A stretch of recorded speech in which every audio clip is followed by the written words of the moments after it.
All right. Welcome to week 4. We're going to talk about logical and physical diagramming. So this is the follow-up to last week where you did the conceptual diagramming. This time is the physical diagramming. First things first, do a quick refresher on keys because, it's kind of important to remember these at this stage. A primary key, you guys know what that is. It lets you find a row uniquely. A foreign key is, the key used to enforce integrity rules. And when you join two tables, you're usually doing it across primary key to foreign key. Um, a compound key is a key that's made up of 2 or more columns. Surrogate key, this one's the one you haven't seen yet, and I'm going to talk about this one a bit more. Um, Surrogate key is an artificial key used as a primary key. So it's a primary key, but it's not based on a real world value. It's a number or a string generated by the database server. Getting into that one, there's a whole slide dedicated to that. A key can be any combination of the above. A primary key may be a compound key that's made up of 1 or more foreign keys. So when you look at these guys up here, then potentially that one too, a key can be any of these put together. So you could have a compound primary key. You could have a compound foreign key. You could have a compound primary key with where one of the pieces is a foreign key, or the whole thing is a foreign key. Or you could have surrogate keys involved in there too. Okay, so surrogate keys versus natural keys. Natural keys. These come from values real world. It helps to reduce the number of columns, and it has meaning. Um, so, for example, using an email address as a primary key. You have a user account, and you use an email address as the primary key. Will reduce the number of columns one because you don't need a whatever key. It has meaning. That means when the program are working with it, they know, oh yeah, primary key is the email address. This is easy to understand. By the way, the database designer's job is not to make the programmer's life easy. Just putting it out there. Programmers should not have much of an opinion on the database design unless you're the programmer making the database. But there's cons. Natural keys can be really complex, where you end up needing multiple pieces to make a unique key. It gets complicated. They can be slow. What are computers really good at? Computers are really good at numbers, especially integers. Computers really understand integers really, really well, and they do them really, really fast. You know what computers are not good at? Strings. So when you're doing searches against numbers are fast. Searches against strings are slow. So if you search for a user account, other than when you're doing a login, and you're always looking it up by email address, those lookups are slower than if you're going, give me their account where the ID is 55. That's really fast. But when it's a string, it's going to be slower because it needs to actually compare the whole string. So it'll go, give me all the Ds, give me all the DAs, give me all the DANs, DANI, until it finds the one you want. So it adds a lot of overhead. It can be difficult to update. How many people in here have had more than one email address in their life? Right? What happens if you're on a website and they use your email address as the primary key? I've had sites that say, too bad you can't change your email address. Give us a second email address as a recovery because you can't change the primary email. It's how people end up with 5 different Gmail accounts where they set up one account to forward to another account because you can link Gmail accounts, and that's how they fix their email issues. Um, and changing primary keys is a pain because you can't just change a primary key. You have to change all the child records that are tied to it too. So there's this whole cascade process. And when you're changing a primary key, the way you change it, especially if you're using a natural key, is you actually make a copy of the record, all the child records with the new key, copy and change all the relationships, and then nuke the old one. So you make a complete copy and then change the keys in the copy. Um, and it can also lead to privacy and security issues. Like if you're using a person's, I don't know, passport number as the primary key and then your database gets leaked, or you use somebody's driver's license number, or even their email address or their SIN number. Um, I mean, Years ago, it was common to just use your SIN number as your login for certain things in Canada, like a long time ago, long, long time ago. Um, didn't take long before people realized, it wasn't such a good idea.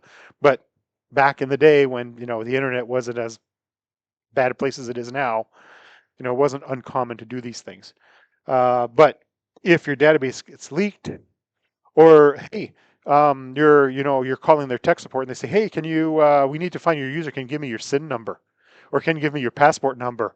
Oh yeah, you're going to give your passport number to some stranger over the phone, right? So natural keys have issues of that nature. Uh, Surrogate keys. The advantages are they're fast on searches and joins because it's just numbers, usually just numbers. It has no business meaning.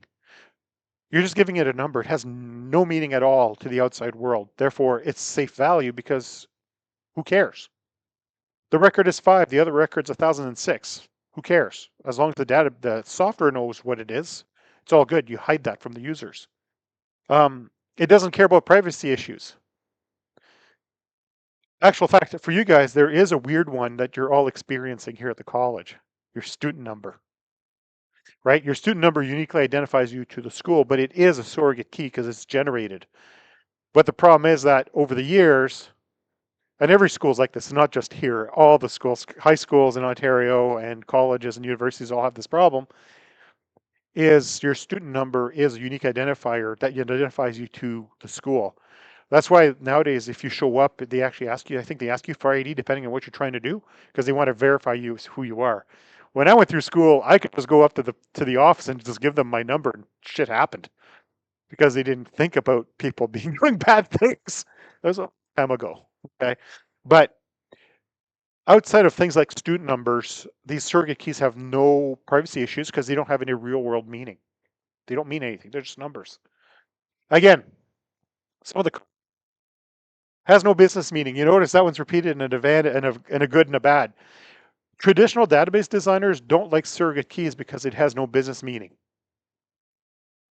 But the natural keys have way more problems than the surrogate keys do.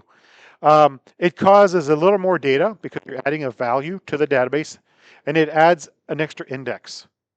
I'll be talking about indexes next week, but essentially, a primary key is always indexed. So if you use a real thing like say an email address as your primary key, it's being indexed as part of the primary key.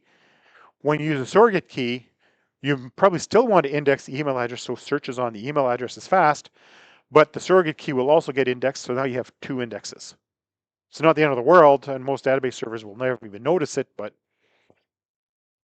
all people, the ones that were designing databases in the 70s and 80s and early 90s, let's say, cared about this stuff more than most of us modern ones do. And then there's some people call them because they're just numbers.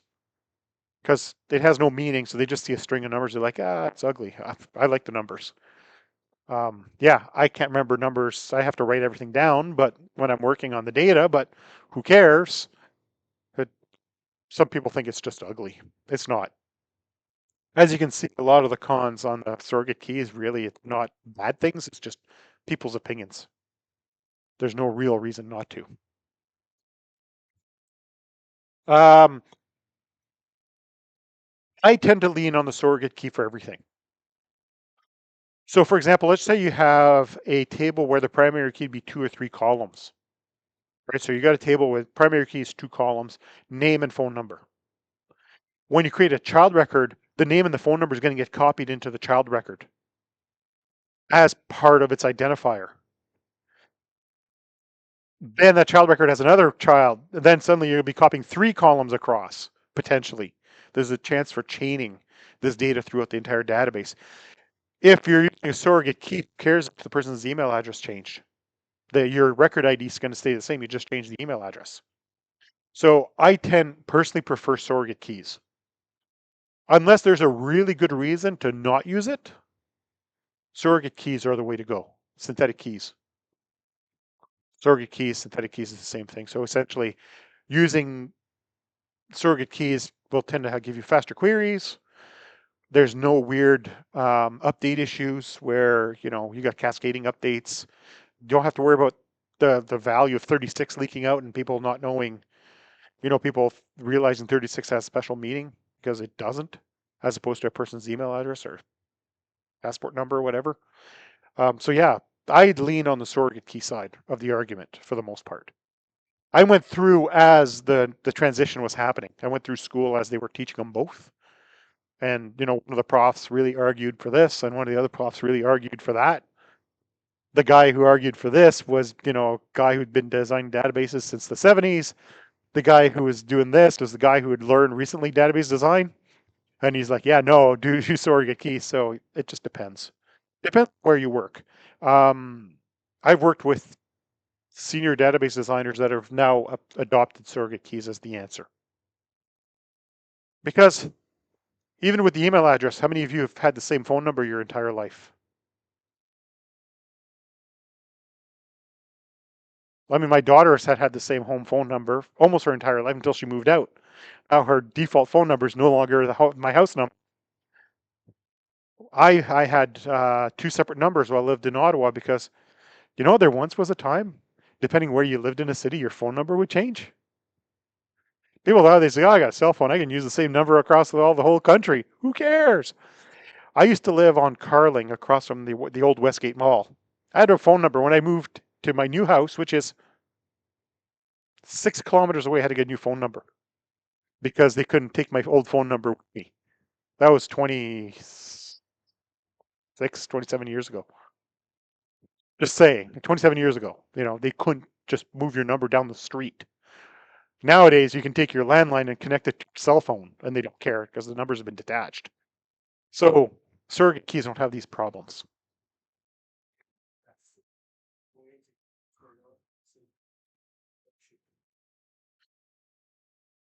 Yeah, but then you decide what you're going to call your primary keys. So that one I'll talk about in a few minutes. But there's arguments on what the primary. Trust me, there's been fights about what things should be called in the database for years. There's two versions of all of it. Arguments on both sides, and they're both valid. And wherever you work will tell you what they're going to how to name them. Because somebody years ago made a decision, and that's what they're going to do.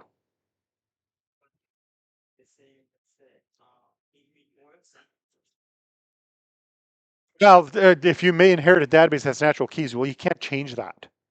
Well, you can, but you're gonna have to rewrite the application, so you don't touch it.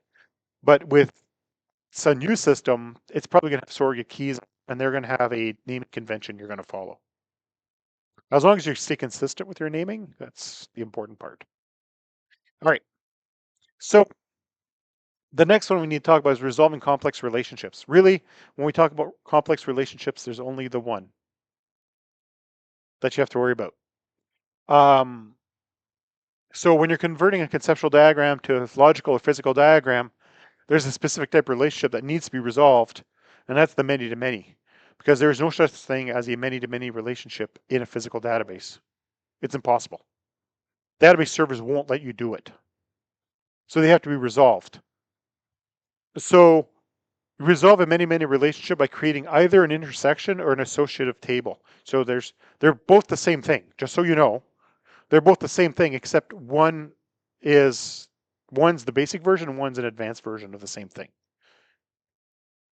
So when you have a conceptual diagram that shows A many to many to B, it turns into this, where A, B, there's a child entity between the two that basically maps the relationship. So A is many to this, B is many to this, which then allows you to do many to many because you can map them through here. So this is known as, at this point, as an intersection or an associative table. So out of the two types, you have an intersection table. It only contains two columns. It's the primary keys of the parents, assuming the parents are using synthetic keys or single column. You may have, if you have compound keys in your parent table, you might have n number of columns in here. So if both tables have compound keys, the entirety of it has to be copied in. I'll be showing you guys how to create these in a bit. But the intersection table contains only two columns usually. Basically, the primary keys of the parent tables creates a composite key in the child. So table A, primary key, table B, primary key goes into the associative, the intersection table with table A primary key, table B primary key as foreign keys and primary keys. Well, it does, but it's a compound key made up of foreign keys. So remember like that first slide that talked about, it can be a combination of all of these? An intersection table is a compound primary key that's made up of foreign keys that are potentially synthetic keys in the parents. So it's literally the all one. Then you have an associative table, an associative entity, association table. Um, it contains the primary keys of the parents, just like this one, but they may or may not participate in the primary key, and they have additional columns. A really good example of that would be order lines. They're, they serve a similar purpose, but they're not the same. They start out the same. So for example, you have an order, okay, so you're going to order something on Amazon, and then Amazon makes it complicated. Let me think about this for a second. Um, okay, you're going to order t-shirts from an online website that sells t-shirts. It's like T-Turtle, for example, or Redbubble. You have your order, and you add things to your shopping cart, right? What are the things you can add to your shopping cart? They're products. The products are defined in a products table somewhere. When you check out, it creates an order with order lines. The order lines have products in it. So the order lines is an associative table between order and products. It maps which products are in that order, but there's extra things like quantity, maybe the size, the tax rate, the price it was sold at that point, a discount. Was there a discount applied? That kind of stuff. Those are extra little bits added on to that table outside of being an intersection table. Literally just maps two things many to many. The associative entity maps two things many to many with extra detail. That's the difference. Um, okay, so those are the special kinds of tables. When I do the demo at the end, I'll be showing you guys all these bits and pieces. Okay, logical versus physical diagrams. When you leave the conceptual stage, normally you go to logical, then to physical. The thing is that a lot of people just skip the logical stage. Then they go straight to physical. Now, they do it because they're really, really similar. Some people don't use software that can do logical diagrams. So MySQL Workbench doesn't create logical diagrams. It only does physical. Um, ER Win will do like all three kinds. So, what are the similarities? Um, they both have tables, they both have relationships, and they have data types. The difference, logical diagrams may allow the existence of many to many, usually not, but it may allow it. Physical diagrams will never have that. Logical diagrams use generic data types. Physical will use database server specific. For example, in the logical diagram, you could have a varchar field, just varchar. And it's just varchar. There's no size, nothing. It's just variable character field. And then you go to apply it to, then you're going to convert it to a physical diagram. What's interesting is that in MySQL, it's varchar. In Postgres, it could be varchar or character varying. They actually have a data type called character varying. That's the proper name. In Oracle, it's varchar2. Why is it varchar2? Because varchar is apparently reserved for future use. So they have one called varchar2. In Microsoft SQL Server, they have varchar, and they also have nvarchar. Nvarchar is nationalized varchar. So regular varchar will hold, a Latinate character set A to Z, and all the accents for Latinate languages. The nvarchar can also handle multi-byte characters like Chinese or Japanese or Sanskrit or Arabic, because you need more characters to display those words or those letters, they're not even letters in some languages, symbols. And you need more bytes of data. So the nvarchar, for example, it gives extra room for these characters.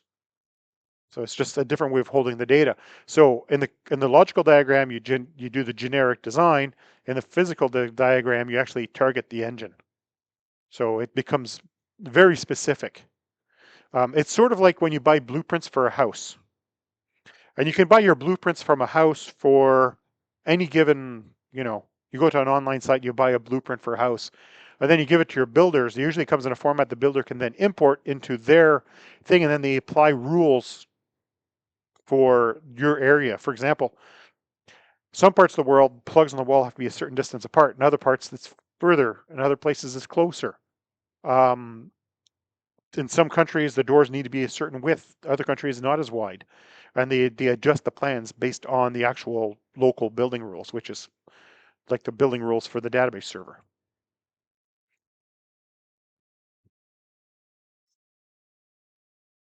They're both diagrams. They're almost the same.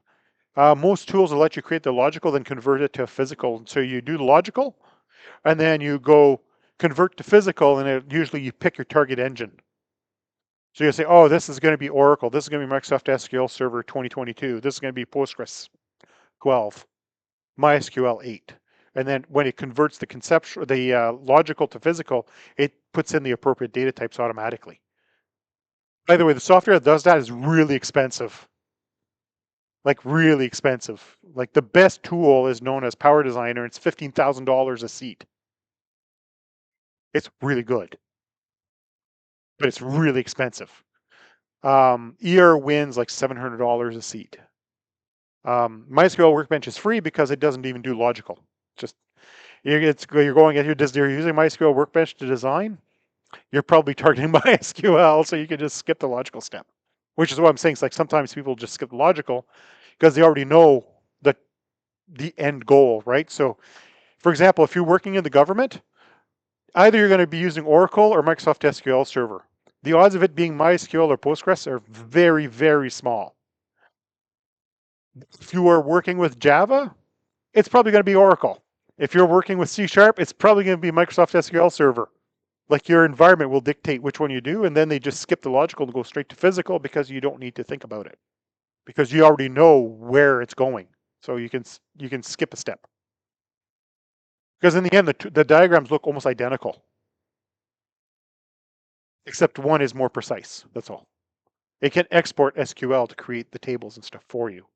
One does not. Logical will not create SQL. Physical will create the SQL for you. I'll demonstrate that. It's cool. All right, so generic data type platform. Actually, I literally just finished talking about this. Didn't even need the slide, but generic ones: car, varchar, text, date, time, numeric or decimal, floats and doubles, and integers. Platform specific. And varchar, I just finished describing that one. That's a Microsoft SQL Server one. Varchar 2, that's Oracle. Literally, nvarchar and varchar 2 are the same thing, essentially. Timestamp. In MySQL, timestamp has special meaning. It's a date time field that is only ever set once when the record is created. It timestamps the record. In Postgres, timestamp is actually date time, but way more precise. Like it's precise to the microsecond. It's designed for scientific application. Text. Text is annoying. So in Postgres, text is text. In Oracle, it's called CLOB, character large object. In Microsoft SQL Server, it's known as memo.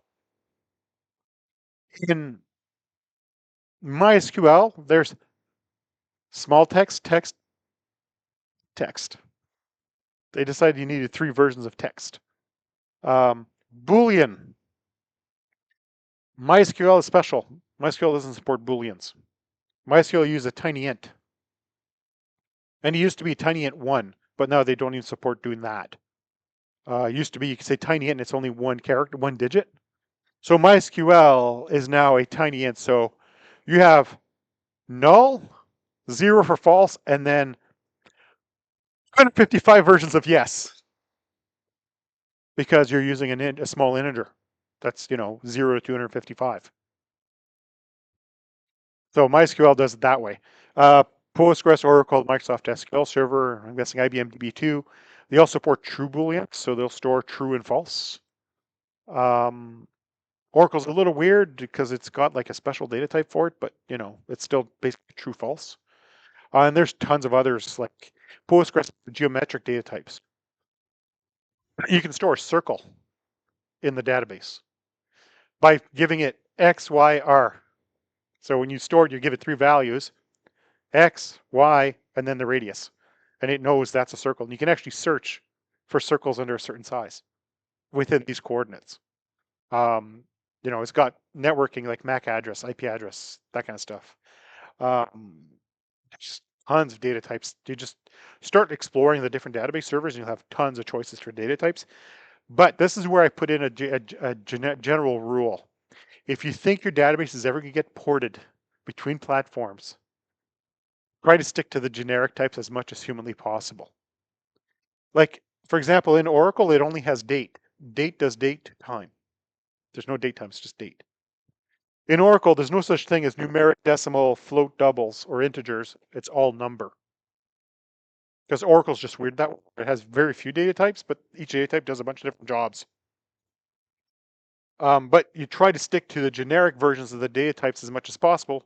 That way your database will be more platform. You'll be able to carry it from one system to another more easily. Because Varchar will work on everything but Oracle. And then it's just a translation of, Varchar to Varchar 2. Text is the only one that's weird, and Microsoft has gotten to the point where they can see text and they convert it automatically to memo. So you feed it an SQL statement with text, it automatically makes it a memo field. Like it's doing translations in the back for you, so you don't have to remember as much. So if you think you're going to be platform agnostic, stick to the generics. If you know you're never going to move off that platform, then exploit all the data types to your heart's content. What do you mean? Everybody supports these more or less. Why have more specific ones? Um, Platform support. For example, Oracle and Postgres both support something called GIS, Graphical Information Systems, mapping. Mapping, you need to have data types that support geometric shapes. MySQL has never been used for geomapping. You can, but it doesn't do it very well. Therefore, you'd use something like Postgres because that's the features they developed for it. That's what makes you choose your platform, is if you need specific, like if you're creating a GIS database with mapping, you're either going to be on Oracle or Postgres. That's it. That's your choice. Microsoft SQL Server kind of has the geometric primitives, but they don't do it as well. I don't know if IBM DB2 supports them. I think it does, but almost nobody uses IBM DB2 except for banks. So, you know. So yeah, the platform specific ones is when you have a specific need.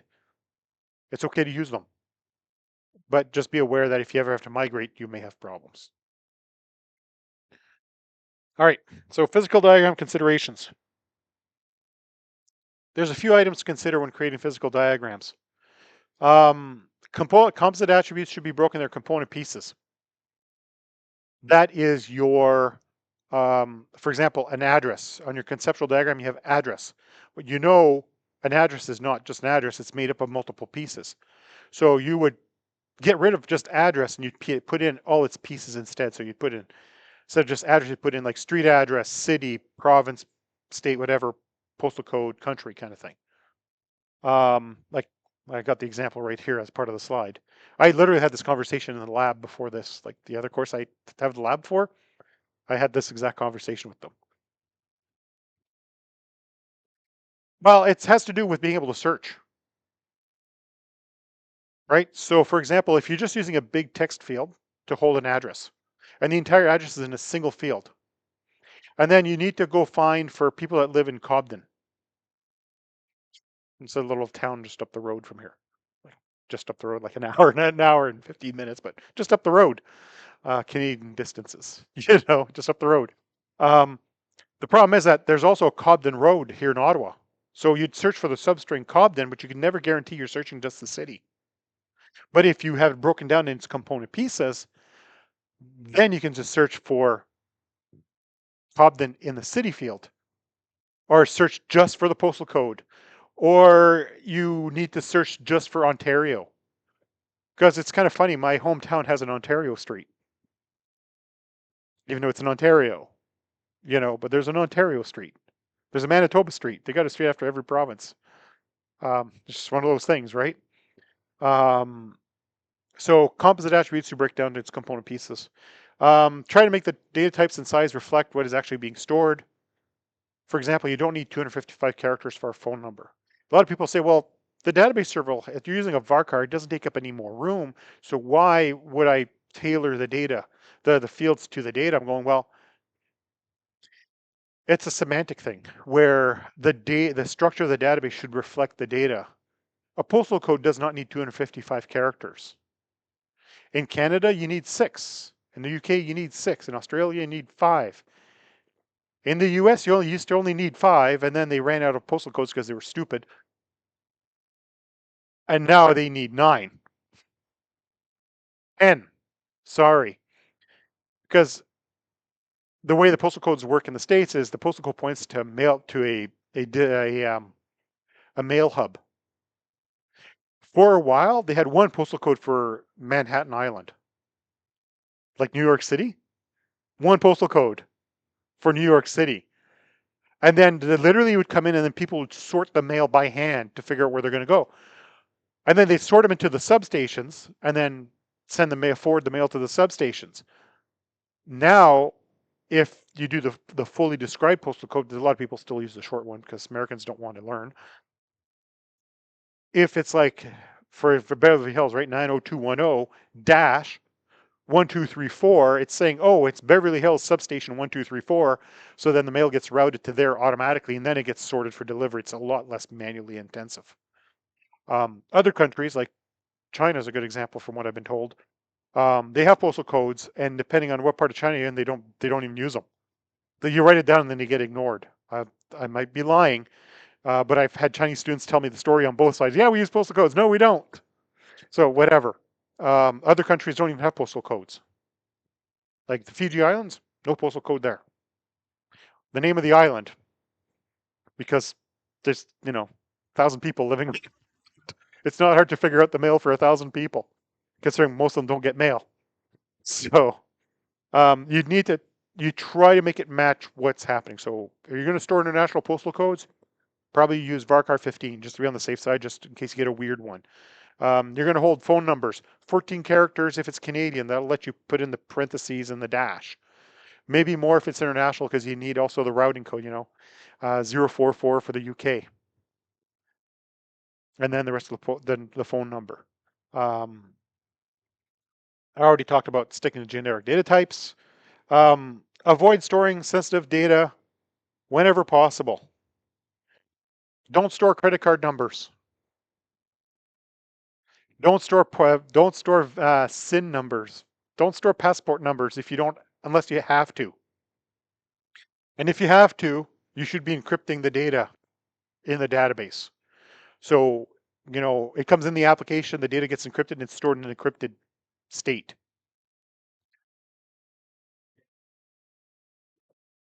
Well, usually for an encrypted one is, if let's just say you're doing a Canadian passport number. If I remember, that's like 10 digits. And there's a letter at the beginning. I was just looking at one like 2 days ago. So I should know off the top of my head, but yes, I'd say 10 digits. But when you encrypt it'll be a lot longer. So then you'd probably do like a varchar 500. Because if, for example, I take I do a blowfish encryption of a passport number using the sodium library. It's going to be 280 characters after it's all said and done.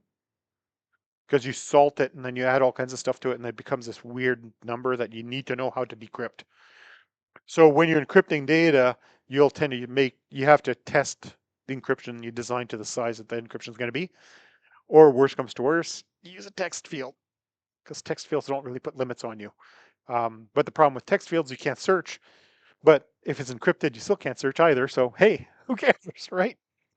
Uh, use reference tables as much as possible. A reference table is a lookup table. That's another word people call it, is a lookup table. You know when you go to a form online and there's a drop down, you pick your province, you pick your country, that's coming from a reference table.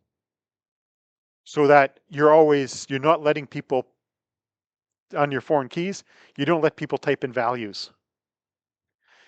One of the design principles, this is an application development thing, but one of the design principles one of my profs I went through college said, don't let end users type because they're going to make mistakes. Every single time they're going to screw up.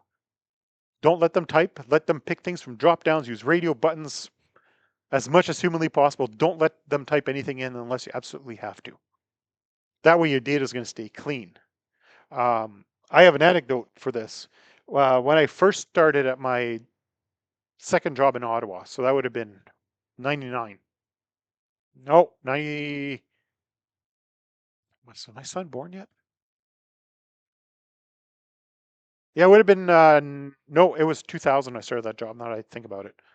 Um, so when I started there, I inherited their database structure that went behind their website. Now, most of you are too young to remember the internet in the 2000s, but the internet was really disgusting looking. And you could do whatever you wanted.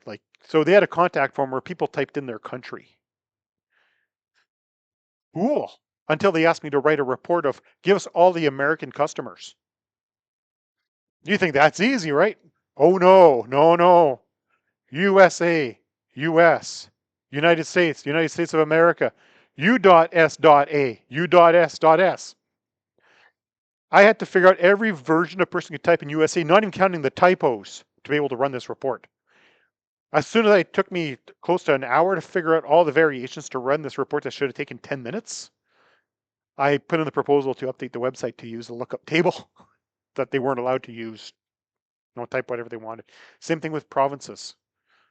In Canada for a long time, people in Newfoundland would not do Newfoundland Labrador.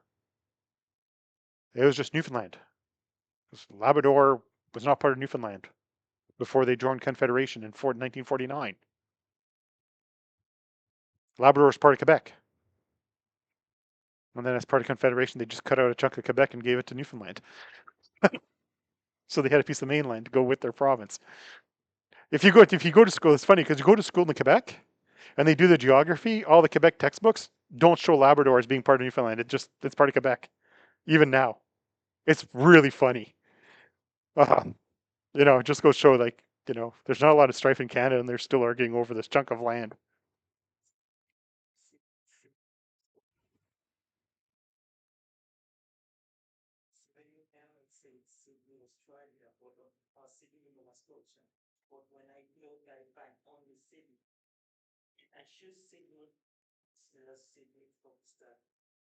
That's exactly it. So if you don't make sure your data is clean, you're going to have these kinds of problems. It's a good example too. That's the name of the city with the port to go to Newfoundland. It's Sydney, by the way. That's the one I couldn't remember. It was just the tip of my tongue. All right. So common attribute design things. There's certain attributes that are fairly, so when you talk about certain columns, there's certain things that you can always pretty much bank on. Names. Always give it 50 characters because some people have really long names. In some parts of the world, people only have one name. Other parts of the world, people have a lot of names, especially if they come from a Hispanic country. 4 or 5 names. I'm a French Canadian and I have 3 first names. Actually, I got 2 first names and then a middle name. Right? And the Hispanics take it even further. Oh, always. Email. I say always give at least 100 characters for email. Even people go, why do you need 100 characters? Because I got bit in the ass once because of that. I inherited a database. When I first started working in Ottawa, I was working for digital equipment, which became Compaq, which became HP. I was there for all the mergers. And I inherited an application where the guy made email address varchar50 because he thought email address varchar50 is cool. Should be more than good enough. Except This application was a call tracking system being used for a division called UAS, User Application Support, or Universal Application Support. And the way that worked is when Digital sold like 1,000 computers to an organization, they'd provide so many hours a week of free tech support on their top 5 applications. One of the clients was the government of Ontario, a specific division of the government of Ontario. And one day I get there and I get one of the technicians to go, I can't put a person's email address. The application is crashing every time I try. I go, well, okay. He goes, you got to come here and see it. I can't even explain it to you over. So then he starts typing in this person's name. So she was a French Canadian woman from Quebec. Now, most of you don't know what that means. She had a hyphenated first name, and it wasn't short names. It wasn't like Joanne. She had like a really long first name. Like it was like Isabelle dash something. But in Quebec, when a woman gets married, they don't just take their husband's name, they hyphenate their last name. And she had a really long set of last names. Like my last name's 11 characters long. She had 2 of those with a dash. So the email addresses back then at this particular government department was full first name dot full last name. Okay, so just last name for her alone was like 24 characters. Her first name was like, I think combined was like 18. 18 plus 24, we're in the 40s already. And we don't even have the at sign yet. And they used to do the full name of the department. So, and she was at Ministry of Natural Resources. So she was at Natural Resources dash ressources naturelles dot on.gov or .gov.on.ca. She almost hit the 100 characters. So email, that's why I always say do 100 characters, even 150. Just give yourself lots of room because one of these days, just in case. Phone numbers.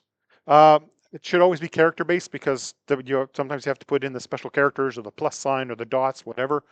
And plan for regional differences. Like I said earlier, if you have to do international versus local. Money, varchars. Don't use numbers because if you need to search for part of a phone number, you can't search for part of an integer because it's a whole number. You have to take the integer, convert it to a string, and then search. So you might as well have it as a string. Money. I always recommend don't use money types, even though a lot of database servers support money. Money types behave weird. They have built-in rules of how it behaves. I always recommend use numeric or decimal. If you might need more than 2 decimal places. And the problem with money is that they're lossy and they always round to 2 decimal places. So if you say money, it's always going to be .99. The problem is when you're doing currency exchange, a lot of currency exchange is precise to 4 digits of precision. And so that at any given time when they're doing the exchange rate, they're getting the maximum gain or loss based on whatever's happening that day. And money is lossy because it'll round to 2 and you lose the fidelity. So use a decimal instead with an appropriate number of decimal places. Address columns are challenging. Postal codes are different. Location names can be short or long. You just have to decide based on your data. Region, state, province, and country. Should you use the full name or just the ISO code? The ISO code, just so you know, it's like the short name for a country or Canada's CA. Unless you're using a different ISO code, then it's CAN. The US is US or USA. Or to use the full name. That's just a decision. I tend to go with the ISO codes as much as possible because the lookups are faster. Same thing with region, state, and province. I just go for ON instead of Ontario. QC for Quebec. That way I don't have to worry about Quebec without accents, Quebec with the accents. Don't need to, provinces that are fully bilingual. Yeah, if in New Brunswick, you have to support both New Brunswick and Nouveau Brunswick. So you have to support both flavors of it. Therefore, you just go NB. Problem solved. Right? That's just my experience. So for state and provinces, you want to stick to the ISO codes, what they call and you can look that up. There's entire lookup tables on Wikipedia for the ISO codes. And there's a couple of websites you could actually download databases of pre-filled tables of this stuff. So you can avoid having to know what all these codes are. This also helps you when countries change names. Because when countries change name, their ISO codes don't change. And if you're thinking, well, what kind of countries changed name? Burma, which became Myanmar, which became another thing and went back to Myanmar, or when countries break apart. Yugoslavia is a good example. Yugoslavia is now, or Czechoslovakia. Yeah, yeah. So different countries break apart and then the codes change. At least if you're only dealing with the ISO codes, you don't have to worry about. Because then if you're these countries that break apart, which flavor of the name of each country are you going to use? The local language version, the international version, Nihon, Japan, England, UK, Great Britain. Which one are you going to use? Depends which part of it you talk about. Right. Choose the ISO codes makes life way easier. You can always do a drop down that shows the proper name, but then you store the ISO code. Okay, now to actually do the physical diagram from last week. So that's the end of the slides.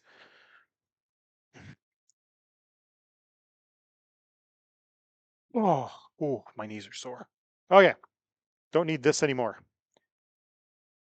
This is where we left off last week. We drew this diagram.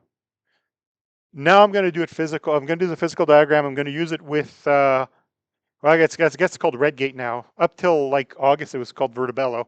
They changed names and they made it actually a little harder to sign up and stuff. Pain in the ass. Um, Next semester, I'm probably gonna just make you guys make whoever. If I teach this again, I'm gonna make them use MySQL Workbench instead.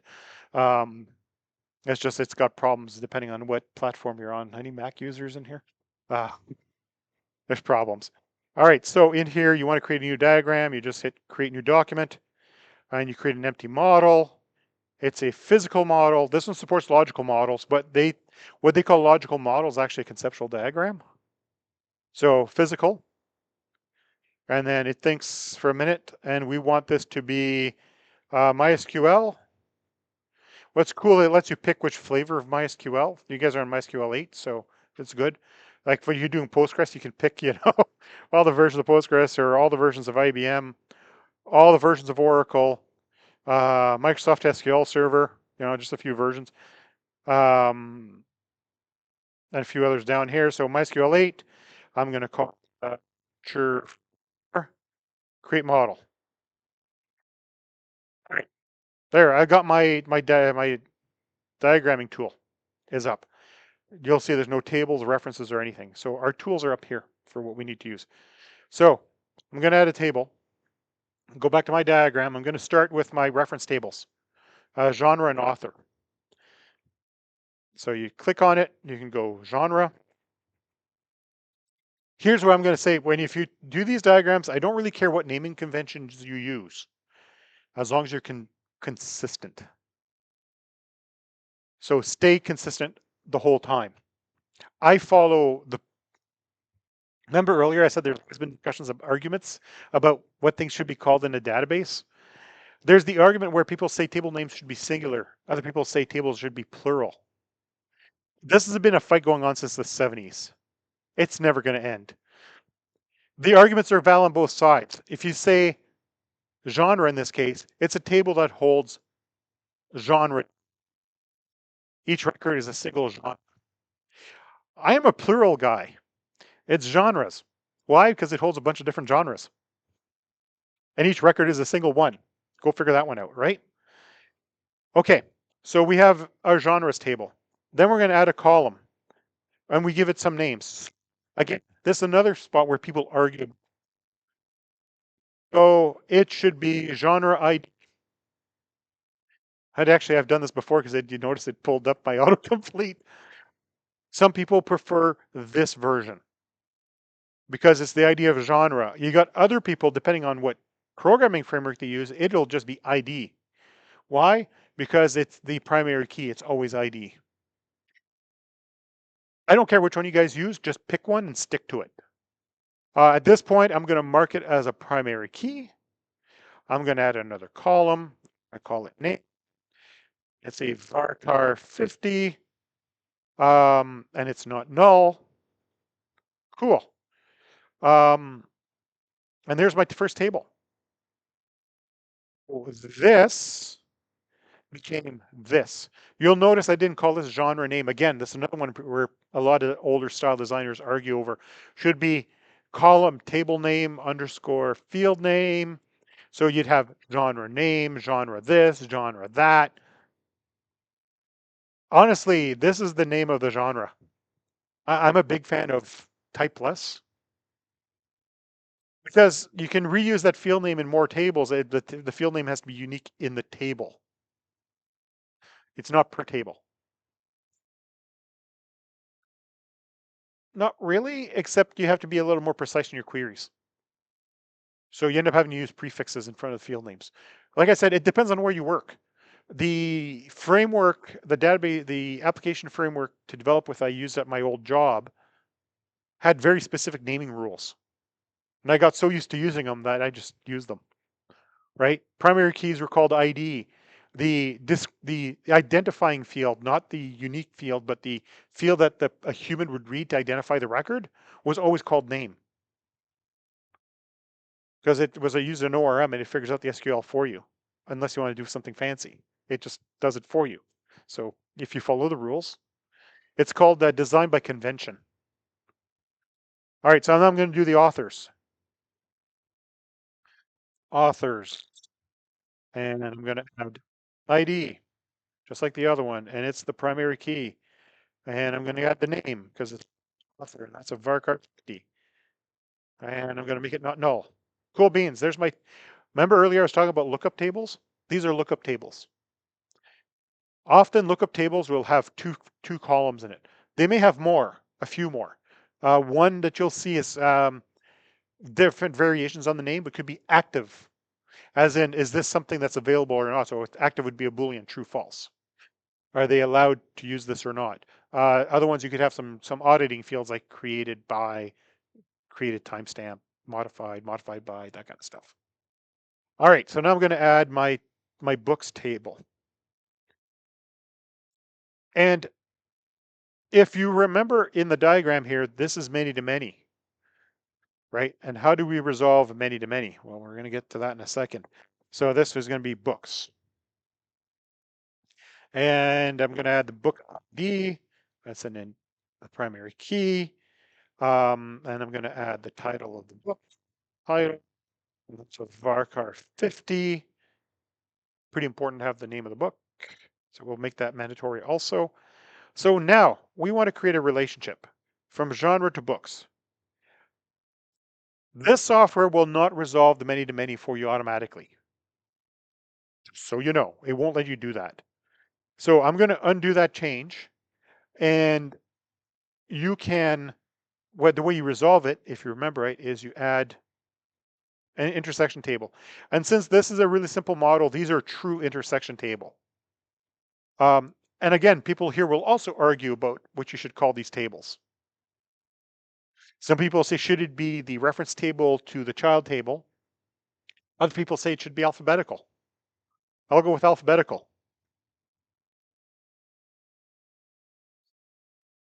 Alphabetical. I'm going to leave the columns out of it. Now I'm going to go parent, no, parent, no. There we go. And like this. Okay, now you can see these were brought in. It automatically named my columns for me. Cool beans. Realistically here, I normally rename these to singular because it's an ID of a specific genre and it's an ID of a specific book. That's just conventions again, which is why a lot of people argue for the singular names because then you can just let the tool do all the work for you.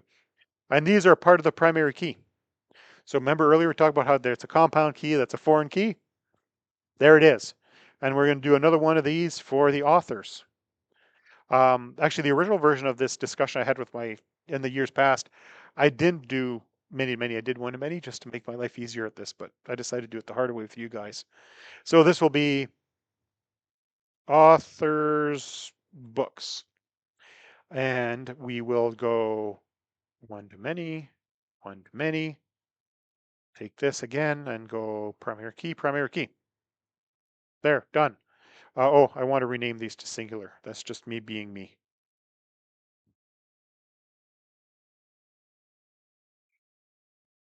There you go.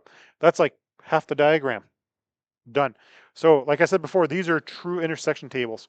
Um, they are.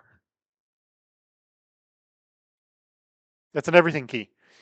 It's a primary key, foreign key, compound key. It's literally in everything. That's one of the reasons why I chose to add these tables to this example, was so you guys could actually see one of these everything goes keys. Now,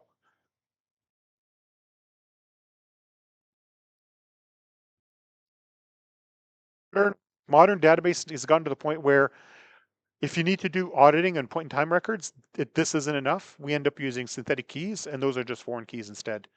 Because with modern database systems, you often have to have who created it, when was it created, um, when was the record added, when was it taken away, because you need to keep track of the data that was there, so you'd have a deleted field. And if it's been deleted, then you don't show it. But what happens if they decide to add it again 2 months later?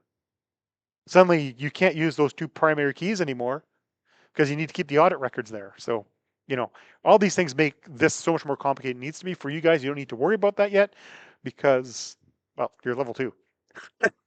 Like I didn't need to worry about that stuff for years after I finished school. Like when I started doing like complex system with auditing requirements where we started working with like big multinational companies and they said, oh yeah, we need to have these features. And I had to go figure out what that actually meant because I had no idea at the time. You graduate and you don't know everything. Take my word for it. I realized I finished school. What I had learned was how to learn. 1 month into my first job out of school, I realized I knew nothing. And I was now, but I knew how to learn. So just so you know. So I don't expect you to. And this would be our borrowers table. I'm going to add the ID and we are going to add the name 50 and it's not null. I'm starting to see a pattern. This database structure is really simple compared to some of the others. Okay, now the only one that's different now, if I go back to my diagram, is this guy, the book lend. Okay, you know this is a weak entity. It's absorbing from these two. So we are going to start with an entity, and I called it book lens, book lens, whatever. Um, and we are going to do our two connections. Realistically, it doesn't make a difference what order you do it in. That's fine. And we are going to make this our primary key because in the diagram, we said it's a weak entity. These are identifying relationships. We're identifying relationships, that means the primary key is of the child. So the primary key is carried across. These are identifying. That's one of the things I'm not a big fan of this tool is these lines here. It doesn't let you differentiate visually between identifying and non-identifying. MySQL Workbench, as much as I dislike the software because it's really crappy, it actually has more than two kinds of relationships. Um, so this one here, let's just set the cardinality, right? So you can do one-to-one, one-to-many, mandatory, and you can see like it changes the symbols. So you can change these as needed. Or zero to many, which is what this is. It doesn't let you send the other end. Um, it shows you what your relationships, in case you want to change certain things in here, you can change them. You can choose if it's mandatory or not. So you can change one of the symbols um, at your choice. Okay. But this one here has a few extra columns. Um, we had borrow date and return date. So we're going to add borrow.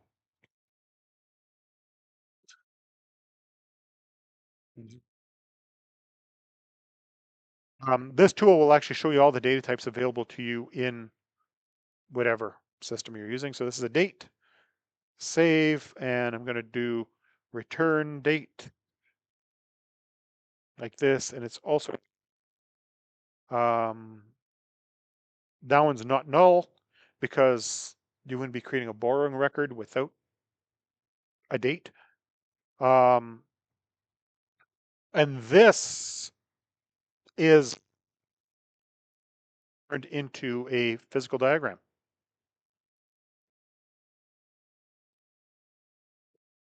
What do you mean?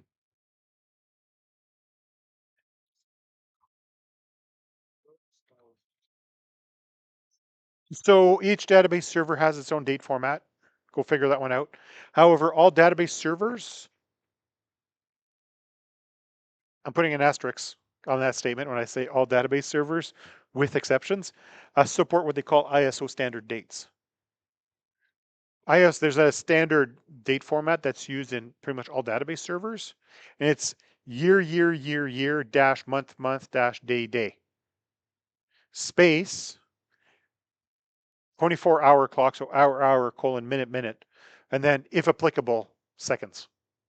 And if you're talking about Postgres, then you got a period because you got fractional seconds, right? You got hundredth, thousandth, 10,000ths, whatever of a second. But that's an ISO standard date. Um, Oracle's, no, sorry. Postgres, MySQL, IBM DB2, Microsoft SQL Server all support standard ISO dates. Often you'll see in code, they just call it the MySQL timestamp format because that's where people learn database the first time is MySQL. So they go, it's a MySQL formatted date. No, it's actually what they call C standard. It's C, letter C.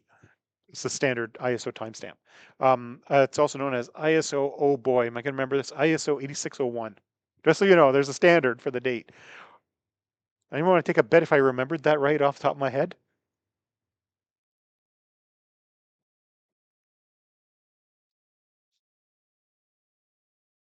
Yeah, I remembered it.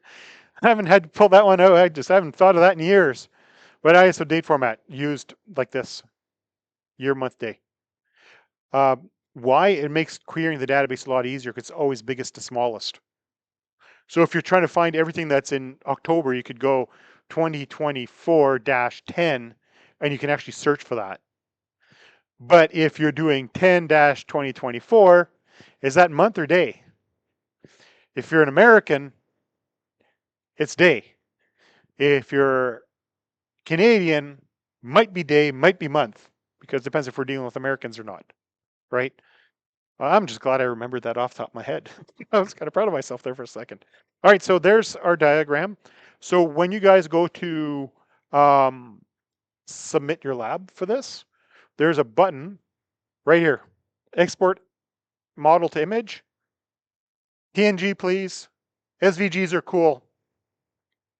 Brightspace doesn't like them. And then you export it. Oh, and you need to put a label.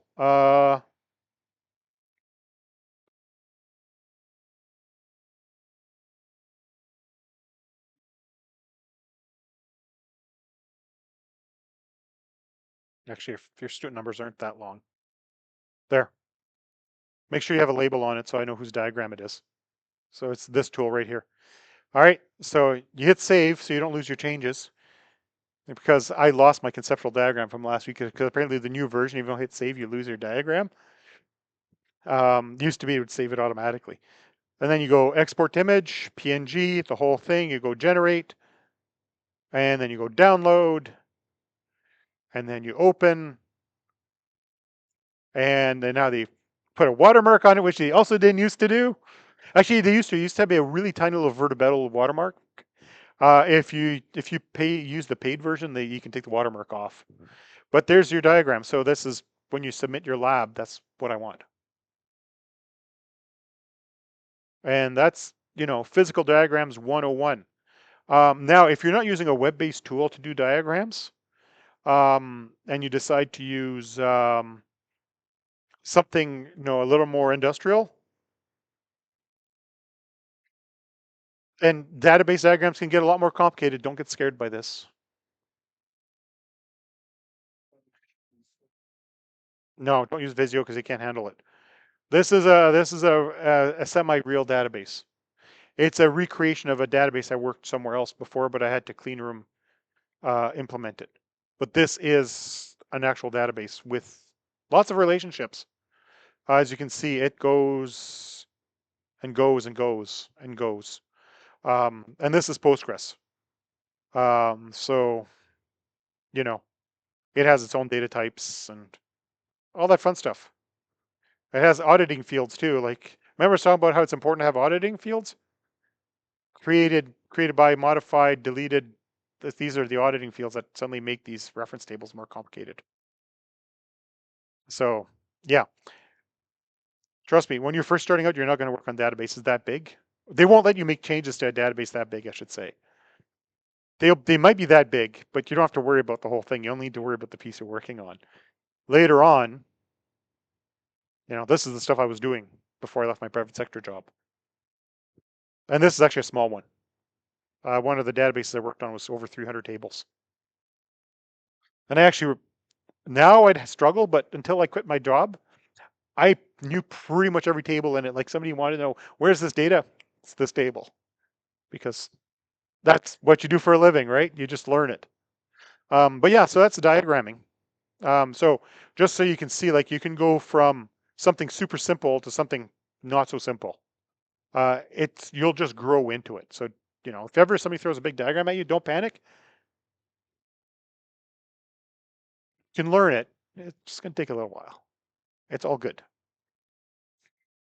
Okay. So, any last minute questions before I stop the recording? It's all good. That side of the room is good. This side of the room, you good?